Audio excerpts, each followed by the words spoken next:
Measles can cause blindness, brain damage, and even death. Cases of measles in Europe have reached the highest this decade, according to the World Health Organization. 3 years ago, there were just over 5,000 cases of the disease. Last year, there were 24,000. Now, the numbers have risen to 41,000, and that's just 6 months into the year. Some people think measles is just a rash, but the problem is it can be so much more than that. It can lead to really serious complications, things like brain swelling, meningitis, blindness, and liver problems, to name just a few. Experts blame this surge in measles infections on a drop in the number of people being vaccinated, and the World Health Organization is calling on European countries to take action. So why aren't people getting vaccinated?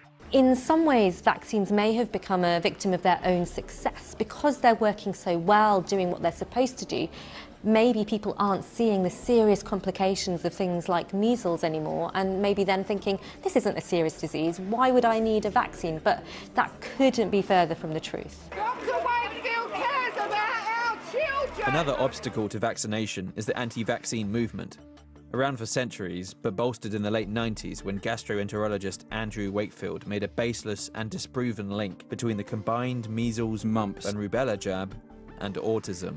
20 years ago, some now completely discredited research published in the Lancet Medical Journal, which looked at just 12 children, sparked fears that the MMR vaccine may somehow be linked to childhood behavioural issues, autism. The vast, overwhelming majority of scientists and medics around the world say this is completely wrong, and there has now been loads of research to show there is no link.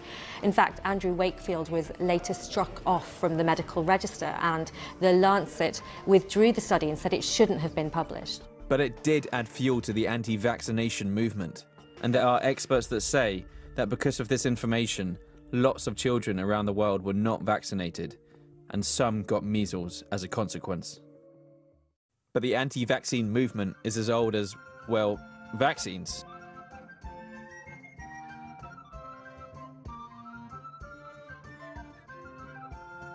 And since the 18th century, the subject was fertile ground for conspiracy theories reflecting a distrust of the government, fearing it as a tool of the establishment.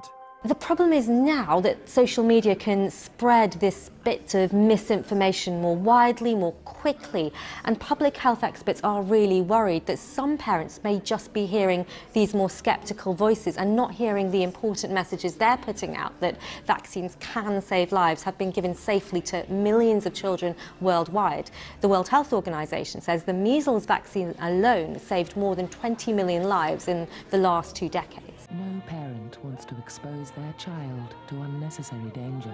Of course, there are many reasons beyond misinformation that people don't use vaccines. Some religious sects discourage such medical intervention. Some groups distrust their government, and some people simply can't get hold of them. Another reason some communities, some pockets of communities and some countries aren't getting the vaccine is that the infrastructure simply isn't there. The healthcare system isn't set up well enough to provide the vaccine for all the people that need it. A skepticism of vaccination has been touted by many populist leaders, tapping into an anti-establishment sentiment which resonates with many people. In France, Marine Le Pen of the National Rally Party spoke out against mandatory vaccination. And next door, in Italy, where incidence of the disease has risen from a few hundred cases in 2015 to several thousand cases a year, both parties in the populist coalition pledged to relax vaccine laws, a promise they're looking likely to follow through on. The issue with vaccines is that they work on a principle of something called herd immunity, and in this case that means that 95% of the population needs to have had the vaccine and have been immunised in order for the community to be fully protected. So some experts say that while choosing not to give a child a vaccine may be an individual choice, this is putting other people, making them vulnerable to a disease, older people, very young people, leaving them at risk of a disease that could ultimately be fatal. Vaccines are one of the biggest success stories of modern medicine. Experts say they've saved millions of children from devastating childhood diseases. Take the polio virus, which at its peak left 1,000 children a day paralyzed around the world. Or smallpox, which would cause an estimated 2 million deaths every year if it were still around.